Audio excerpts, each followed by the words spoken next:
Kau cepatlah sikit buat kerja. Kau lambatlah. Kau ingat di kepala bapak kau kan nak melambat bekerja? Ha?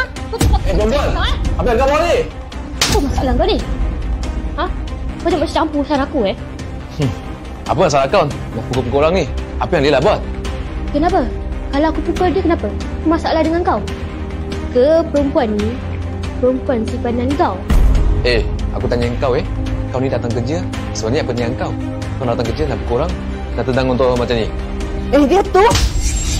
Kau diam Aku tak nak dengar apa-apa daripada mulut kau.